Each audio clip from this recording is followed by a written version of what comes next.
Can you talk about turning a negative into a positive and how important that is in people's lives? Well, taking a negative, putting it into a positive, I think that's a really healthy approach, a good way to live your life. Uh, I had a few bumps I had a few bumps on the road in my life, and sometimes, people give you credit for that, which you have to take care of anyway. But uh, if you can kind of work through it, like I was uh, born with some birth defects, had to have my skull reconstructed, dealing with bullying in real life, trying to work through health issues and find a career where I could take care of myself and my family. All of those things were challenging. When it's a little more obvious, like for instance in my situation, visually and uh, people can identify it, and then I just was very blessed. I wound up being able to be here today talking to you, and people go, wow, we like what you've done for the last 40, 50 years. I go, oh, yeah, I guess I have been doing that. So I just, try to get up in the morning and make today a little better day than the day before. And it comes down to, in my opinion, being very honest with yourself. You know, I wanted to be a veterinarian, but the ends of my fingers didn't work very well, so I wouldn't have been able to do a very good job with helping animals with um, you know, with some vet work. But I'm very grateful that I wound up as an actor. And a big time actor. I mean, many people know you from The Hills Have Eyes, one of your most prominent movies that you've been in. But you said you've been in it for 40 years. What were your first roles, and how was that? How did they come about? Well, the first role was a movie. I played the Undertaker, or the coroner of Hidalgo, in a movie called Doc Savage, The Man of Bronze, starring Ron Ely. It was a George Powell production. And uh, in my memoir, It's All Good, you can only get it through Amazon. I had to self-publish. But in my memoir, I talk about, my dad coming home from Japan, Nagasaki, Hiroshima, medical situations, life, going to school, dealing with bullying, et cetera, whatever, health issues, doctors. And I had left college, didn't have a degree. Long story short, I went up to Washington State, helped a friend, wound up coming back to California, and due to circumstances that are mentioned in my memoir, give you a little more background.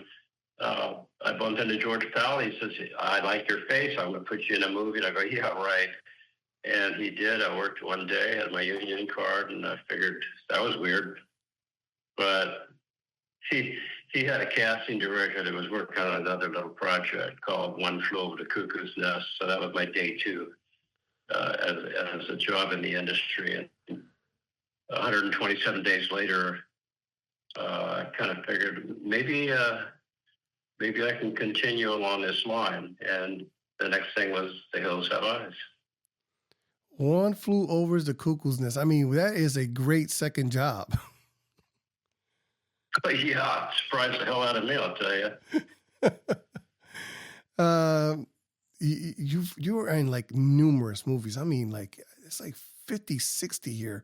Penny Dreadfuls, Fallen Angels, Blackwater Valley Serial Killer, The Storyteller. I mean, the list Oh, goes on yeah. and on. Jesus Christ.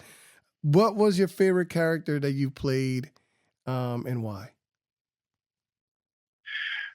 Well, I'd have to put it in categories. Uh, One of my favorite roles was, I really enjoyed working on the X Files, season three, Revelations. I got to play against type, got to be a guardian angel, kind of a heroic character, also a selfless character. Uh, that one is very special to me. Uh, and on the side of just silliness, Motley Crue Smoking in the Boys Room video, where I get to wiggle my ears. But anyway, that was just a fun character. Weird Science, of course. Um, Cuckoo's Nest, I just had a couple close-ups, but the character was relevant to the story, so that's why we needed Elvis in the movie, but I learned my craft working on Cuckoo's Nest, so that was wonderful. I learned a lot about what everybody's doing on a set and why that's important and why it's good to be knowledgeable of what other people are trying to accomplish, especially if it involves your behavior, so to speak. I also like scary movies, Hills kind of got that going real strong. But I would say overall, the best thing I like about acting is the doors that opened for allowing me to be part of making a positive difference in the lives of children and families and their futures. And by that, I mean when I was working with Brandon Lee in The Crow, our part got cut out because he got shot and died, unfortunately. But while I was in Wilmington, North Carolina, I met Paul Newman, and he got me involved with the Bogey Creek organization that does surgeries for children, head, face, skull, etc. And it's all paid for through their charitable organization. Having been through some of those procedures myself, I was invited to be a mentor and also work with the various organizations and children and families to help them have some support and idea of what it's like, what their kids are going through. So to me, I could say maybe that's my favorite role. Wow. I mean, you go from being bullied to being to giving back to your community in such an impactful way. What would you say to those bullies? Have you forgiven them? I mean, I know that part of life is moving on is just acknowledging those who try to do harm. What would you say to your bullies right now? That's an excellent question. I appreciate it very much. Well, there are certain bullies that will never change because they're locked into, for whatever reason, the type of behavior that they choose to do. They might have had a rough childhood, whatever. They have their own insecurities, and then maybe that's what makes them a bully. But you do have a choice. You can stop being a bully. Sit down, have a cup of coffee, or with somebody, and go, "Hey, I'm sorry, I was, really giving you a hard time." Most of it is fear. What I used to say to bullies is, "Wow, if you woke up tomorrow and you were in my skin, and I don't even know if you have the strength to deal with it. What's wrong with you?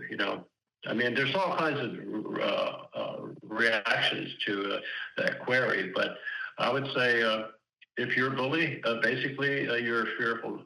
You're a very fearful, insecure person, and you need to. I don't have to tell you what you need to do. You should be able to know how things are going to turn out. But see, they don't think far down the line. So to sum up, for instance, I saw somebody trip somebody who was disabled, and they were laughing at him and ha. And, I helped the guy get up. And then when I talked to the bully, here's what I said. I said, yeah, you might think everything is excellent right now and you're going to have the perfect life and nobody's ever going to tell you what to do and blah, blah, blah, blah. But eventually, if you live long enough, you might wind up in a nursing home and there's nobody visiting you and you don't have any friends because you've been a real piece of work your whole life. You might want to be nice to those attendees that are attending to you before you check out. You'll find humility eventually. That's what I tell them. Thank you so much for your time. We ran out of time. It's All Good, a memoir in my own words. Look for it on, you said Amazon? Amazon only. Thank you very much. Thank you very much for mentioning it. Thank you so much for your Peace time. out. Yep.